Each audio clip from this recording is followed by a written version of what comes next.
Bonsoir, bienvenue à votre émission, Le temps du Parlement. Dans cette édition, encore un mot sur la décentralisation. C'est à la faveur du dernier forum d'échange entre le Parlement et la Chambre des comptes. Les échanges ont porté sur la dotation générale de la décentralisation comme moyen de financement des collectivités territoriales décentralisées. Notre invité est le sénateur Benjamin Amama. Une fois de plus, il nous dira ce qu'il pense du financement de la décentralisation. Mais pour commencer, voici les dernières nouvelles du Parlement.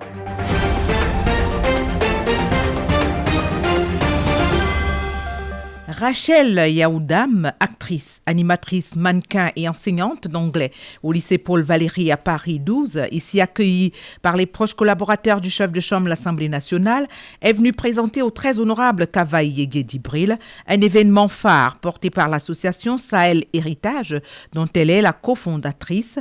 C'est tout un programme qui a plusieurs volets, dont l'un des volets, c'est l'éducation. C'est un projet national et dans les années à venir, les prochaines éditions seront dans d'autres régions. L'événement caritatif qui bénéficie du haut patronage, la First Lady du Cameroun, Madame Chantal Biya, et qui cible les populations vulnérables de notre pays, a besoin du soutien de tous et de chacun.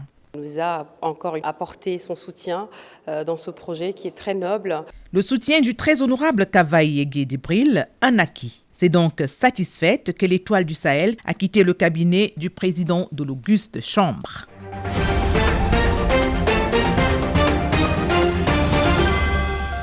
Trois allocutions ont meublé la cérémonie protocolaire de cette 25e session du Parlement des enfants.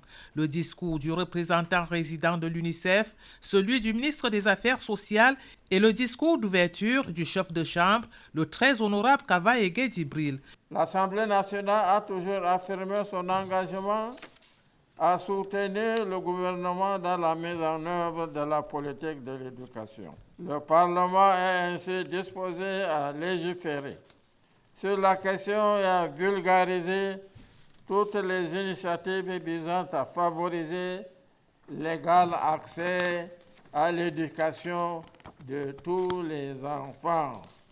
S'en est alors suivi la phase de questions orales aux membres du gouvernement. Monsieur le ministre, quelles sont les mesures prises par votre département ministériel pour protéger notre environnement et limiter l'impact du changement climatique sur l'éducation des enfants dans notre pays?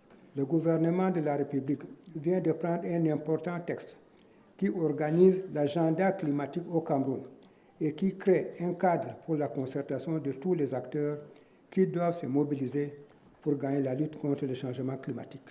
Après le rapport sur les travaux en commission relatif au projet de loi autorisant le président de la République à procéder à l'adhésion du Cameroun à la Convention internationale sur la protection des artistes, interprètes ou exécutants, les sénateurs ont pris la parole pour s'intéresser aux mesures de l'État en faveur de la protection des droits d'auteur et des droits voisins sur le statut des artistes et autres sujets. Le ministre des Arts et de la Culture a souligné que les artistes, interprètes ou exécutants, les producteurs de phonogrammes et les organismes de radiodiffusion vont bénéficier des effets de cette convention internationale, notamment la mise à disposition des experts qui leur permettront de s'arrimer aux normes internationales. Au nombre des préoccupations, celle du député Daniel Ngalé Etongo à l'adresse du ministre des Postes et Télécommunications. La question porte sur les modalités de transaction sur les opérations MTN Money. Le service d'argent mobile, c'est un service qui permet aux personnes non bancarisées d'effectuer ou de recevoir des transferts ou des paiements au moyen du téléphone portable, même basique. Le flux financier numérique généré relève de la compétence de l'autorité monétaire nationale et l'infrastructure numérique support relève de la compétence du secteur des télécommunications. D'autres questions ont été formulées à l'adresse du ministre de l'Habitat et du Développement urbain, notamment sur la nécessité de mettre les pavés sur les axes Carrefour-Mont-Mandara, sous-préfecture Marois 2 et le centre de santé intégré Doualare, Facio et Niet Sangani. Le dernier forum d'échange entre la Chambre des comptes et le Parlement vient d'avoir lieu. Il a permis aux élus du peuple et aux représentants des collectivités territoriales décentralisées de partager leur point de vue sur le financement de la décentralisation. Le thème des échanges, la dotation générale de la décentralisation comme moyen de financement par l'État des collectivités territoriales décentralisées. Les échanges ont tout simplement permis de voir que la décentralisation a encore du chemin à faire au Cameroun. C'est une rencontre de routine entre les membres de la Commission des finances et du budget et les responsables de la Chambre des comptes de la Cour suprême. Il s'agit pour les parlementaires de maîtriser tous les contours et enjeux liés au financement de la décentralisation. On a noté un accroissement des ressources des collectivités territoriales décentralisées, ce qui témoigne de la volonté politique de faire de la décentralisation une réalité dans le processus du développement national et appelle à une mobilisation éclairée et constructive de tous les acteurs de ce processus, y compris la Chambre des comptes et la Commission des finances et du budget. 3 heures d'échange sur la décentralisation, le Sénat a pleinement joué son rôle de représentation des collectivités territoriales décentralisées à l'occasion de ce 19e forum avec la Chambre des comptes. Cette haute juridiction a choisi la dotation générale de la décentralisation au Cameroun comme moyen de financement par l'État des collectivités territoriales décentralisées pour en mieux comprendre les mécanismes. Aujourd'hui, le Cameroun est un État unitaire décentralisé. Il est de bon temps que les députés, que les sénateurs puissent mieux maîtriser le problème de la dotation comme moyen de décentralisation.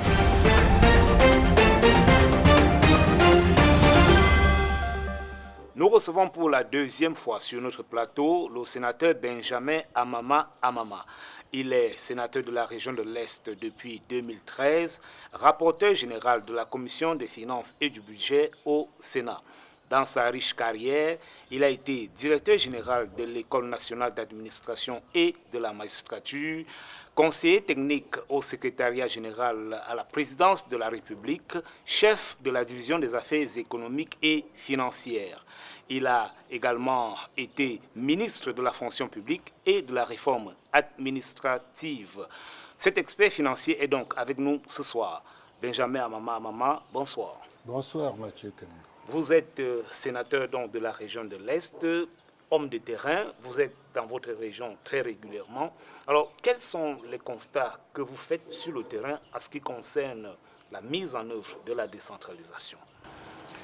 Merci de me donner l'opportunité de parler de ces problèmes de terrain. Je ne veux pas être long. Je voudrais tout simplement dire que ces problèmes restent essentiellement les mêmes. Les problèmes du citoyen, c'est quoi?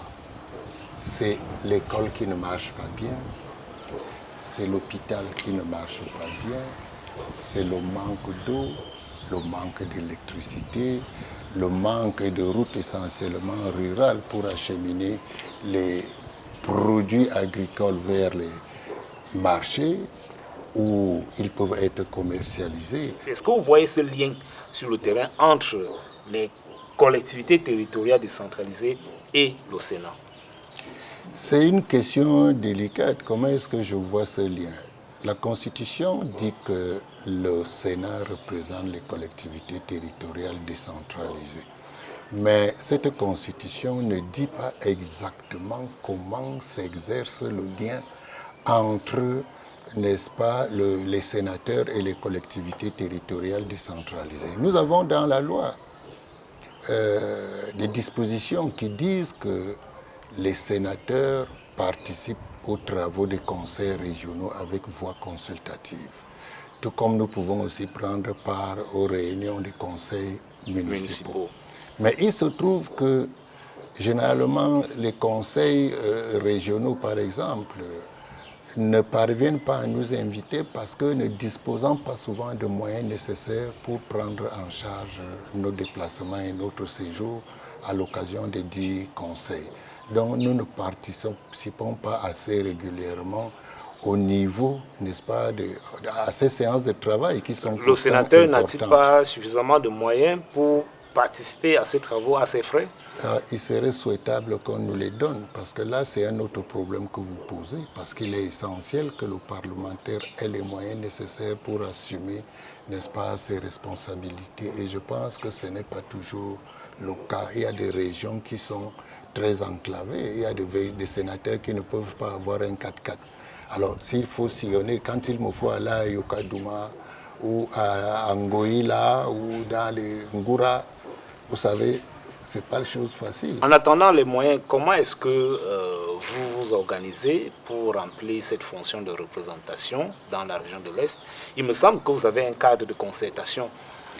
Oui, justement pour pallier ce problème d'absence de relations directes juridiques entre le Sénat et les collectivités territoriales décentralisées, nous avons au niveau de la région de l'Est mis sur pied ce cadre de concertation des élus de la région de l'Est qui regroupe à la fois les sénateurs, les membres du bureau du conseil régional et le président du conseil régional qui est l'exécutif du conseil et tous les exécutifs municipaux. Ce cadre nous permet de débattre, d'échanger des difficultés que peuvent avoir les collectivités territoriales décentralisées. C'est d'ailleurs ce cadre qui nous permet de recueillir les doléances des collectivités territoriales décentralisées pour les soumettre au gouvernement. Quelles sont les propositions que vous faites pour que la représentation des collectivités territoriales décentralisées soit effective au niveau du Parlement? La réflexion devrait être menée, je crois, d'abord en réalité au niveau du gouvernement pour voir comment ce lien peut être établi. Mais moi, je peux faire des propositions. Vous savez, aujourd'hui, le véritable problème que nous avons au niveau du Sénat, à mon humble avis, c'est que la plupart des responsables qui deviennent sénateurs, très souvent n'ont pas eu à traiter avec les collectivités territoriales décentralisées ou bien dans leur carrière n'ont pas eu à connaître véritablement des problèmes qui concernent, n'est-ce pas, les collectivités territoriales décentralisées. On ne peut pas le leur reprocher. Ce que moi je peux suggérer et qui pourrait être analysé, c'est que lorsque on lance les élections des sénateurs, on pourrait intégrer dans la loi une disposition, par exemple, qui dit que sur le scrutin de liste qui est organisé, on peut demander, par exemple, que sur cette liste de 7 candidats, qu'il y ait au moins 2 candidats issus, n'est-ce pas, des organes délibérants des collectivités territoriales décentralisées. C'est-à-dire qu'on ait au moins sur ces listes, au moins un conseiller municipal, un conseiller régional ou les deux, mais en tout cas qu'on ait 2 candidats issus des collectivités territoriales décentralisées. Le problème sur le terrain, c'est que vous rencontrez des populations qui vous demandent des réalisations, des choses concrètes pour qu'elles vivent effectivement la représentation que vous faites d'elles au niveau du Parlement. Que répondez-vous à ces populations-là lorsqu'elles vous demandent des ponts, des routes et autres réalisations? Merci pour cette question. Et je pense qu'à ce niveau, les médias doivent aussi nous aider à expliquer ce que c'est que le parlementaire et dire quelles sont les missions du parlementaire. Et les missions du parlementaire sont simples. Le Parlement légifère et contrôle l'action du gouvernement. Voilà les missions qui sont dévolues au Parlement. Nous sommes dans une république où il y a la séparation des pouvoirs. Les investissements à réaliser, les projets à réaliser relèvent de l'exécutif et aussi des collectivités territoriales décentralisées. Il faudrait que chacun fasse son travail. Moi, parlementaire du RDPC, si j'ai un bilan à défendre sur le terrain, c'est le bilan présenté par le gouvernement ou par les collectivités territoriales décentralisées. Ce n'est pas aux parlementaires d'aller faire le travail de l'exécutif. Il ne revient pas aux parlementaires de construire les ponts, de construire les routes, de construire les forages ou de faire les adductions d'eau. Donc il faudrait que les choses soient claires là-dessus. Mais il y a eu des micro-projets, notamment à l'Assemblée nationale, et les populations en ont bénéficié. Pourquoi est-ce qu'aujourd'hui les parlementaires veulent se retirer de ces tâches-là? Mais je pense qu'il faut d'abord saluer l'Assemblée nationale qui a supprimé ces micro-projets parce que c'était là en fait une allocation contre nature. Parce qu'on demandait aux parlementaires de faire un travail qui n'est pas le sien. Et je ne sais même pas s'il avait l'expertise nécessaire pour le faire. Je voudrais maintenant revenir d'ailleurs à l'enveloppe qui leur était consacrée. Je pense que les députés avaient une enveloppe de 8 millions de francs par an. Moi, je suis du département du Oignon. Quand on me donne 8 millions de francs et que je dois satisfaire 14 unités administratives, qu'est-ce que je veux faire avec les 8 millions de francs qui me sont donnés? Vous voyez que je ne peux pas impacter la vie du citoyen avec les 8 millions qu'on me donne. Mais je pense que ce que les parlementaires peuvent demander, et c'est leur droit, c'est qu'on leur donne les moyens nécessaires qui leur permettent de faire leur travail. Pour travailler. Des moyens comme quoi? De l'argent, les moyens de locomotion? Les moyens de locomotion, oui, c'est même d'abord une priorité.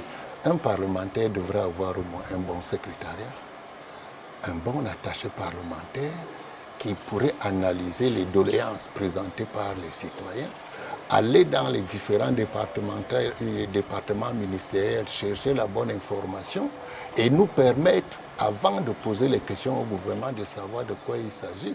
Si vous voyez, moi, je devrais aujourd'hui courir, aller monter, descendre les escaliers des départements ministériels pour chercher tel ou tel document. Est-ce que vous trouvez ça normal? Les doléances que les populations posent, n'est-ce pas, sont peut-être la révélation de ce qu'elles ne perçoivent pas encore des retombées de la décentralisation. Ce qui pose le problème du financement de la décentralisation. Comment est-ce que vous percevez ce problème-là? Nous parlons de la dotation générale de la décentralisation. J'ai déjà eu à le dire à plusieurs reprises. La dotation générale de la décentralisation a été créée pour le financement partiel de la décentralisation. Et qu'est-ce qu'il faut entendre par financement partiel? Il s'agit des actes que le gouvernement de la République pose dans les domaines qui ont déjà été transférés aux collectivités territoriales décentralisées. Il s'agit donc des actes ponctuels qui relèvent du principe que l'on reconnaît quand on fait la décentralisation, du principe de complémentarité. Et c'est par ce principe que le gouvernement peut continuer à intervenir de façon ponctuelle dans un domaine qu'il a déjà légué. C'est pour cette raison que chaque année, le gouvernement doit fixer le montant à allouer à la dotation générale de la décentralisation pour lui permettre d'intervenir dans ce domaine qui n'est plus en réalité le sien. Aujourd'hui, ce montant, on dit bien que c'est 15% des recettes de l'État. C'est un montant presque connu si on connaît le budget. Alors, 15% des recettes de l'État. Et j'ai déjà eu à dire à plusieurs reprises que le gouvernement devrait pouvoir expliquer pourquoi est-ce qu'il a fait voter cette loi. Si vous voyez les lois de 2004, ce taux n'existait pas. Lorsqu'on parle de 15% des recettes budgétaires à allouer par exemple à la décentralisation, il s'agit des fonds qui sont destinés aux collectivités territoriales décentralisées. Mais dans la dotation générale de la décentralisation, vous n'avez pas les fonds qui sont destinés à la libre administration des collectivités territoriales, comme le disent les textes sur la décentralisation. Je veux vous prenez le décret qui affecte les fonds de la dotation générale de la décentralisation. Prenez par exemple 2019-2020, je prends ça comme ça au hasard. Vous voyez qu'on parle tout le temps des 100 millions de francs qui sont alloués aux collectivités territoriales, à chaque commune.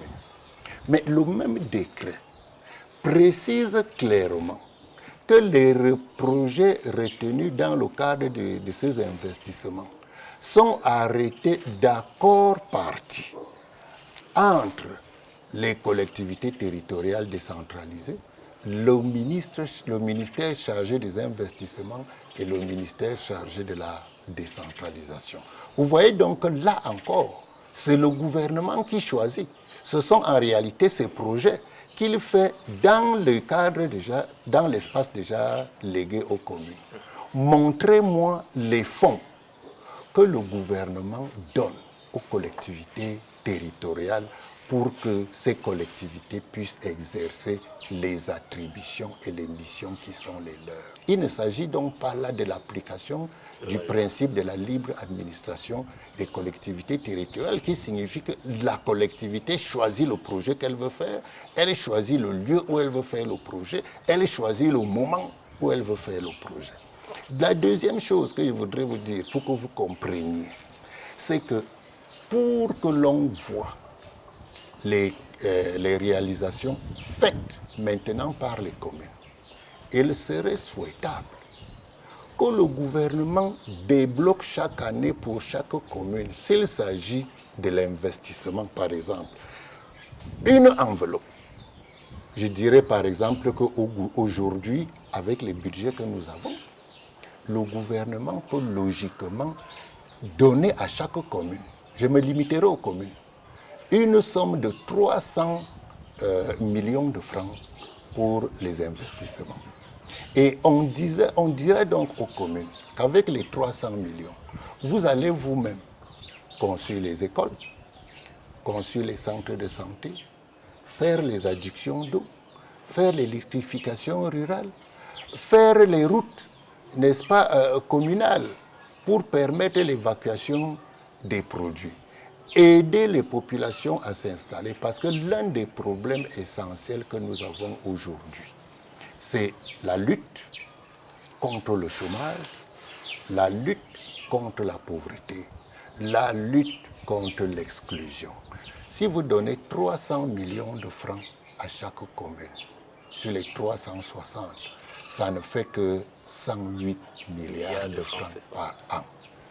Vous savez, l'exercice qui vient de s'achever, rien que les dépenses non prévues dans le budget, les avances non prévues par le budget qui ont été données, ont amené le gouvernement à faire des dépenses au-delà excusez-moi, des centaines de milliards. Est-ce que vous pensez qu'il y a un manque de volonté? Si on pouvait donc, au lieu de dépenser tout ça à ce genre de dépenses, pourquoi est-ce qu'on ne pourrait pas donner 108 milliards aux communes pour investir et assurer le minimum qu'il faut à nos citoyens? Je ne sais pas, mais ce que je souhaite, c'est que le gouvernement applique les dispositions de la loi sur la décentralisation. Lorsque vous parlez, Mathieu, comme de compétences transférées, vous savez que chez nous, dans nos écoles, quand on parle des problèmes réels que nous avons, concernant l'école, le véritable problème, c'est quoi? C'est la gestion des écoles, c'est le recrutement des enseignants, c'est leur affectation à des localités précises. Mais quand on vous parle des compétences qui ont été transférées au niveau de l'éducation, on va vous parler de la construction des salles de classe. On ne vous parlera pas du problème essentiel qu'il faut résoudre, qui est celui de la gestion des écoles ou des centres de santé. L'État continue à avoir ça, continue à affecter les instituteurs qui sont en service en Goïla. Sénateur Benjamin Amama, je vous repose la question. Est-ce que vous pensez que le gouvernement manque de volonté dans la mise en œuvre de la décentralisation? Je pense que le gouvernement peut faire plus et que le gouvernement doit faire plus. Je souhaite que tous les responsables, où qu'ils soient et où qu'ils se trouvent, s'intéressent davantage aux problèmes du citoyen, à ses préoccupations, à ses urgences. Notre rôle est de sensibiliser et d'appeler l'attention des uns et des autres pour que nous puissions nous concentrer sur la mise en œuvre effective de cette décentralisation qui n'est pas une panacée, mais qui va nous aider à résoudre une grande partie des problèmes que nous avons aujourd'hui. Sénateur Benjamin Amama, je vous remercie. C'est moi qui vous remercie une fois de plus, Mathieu Kambo.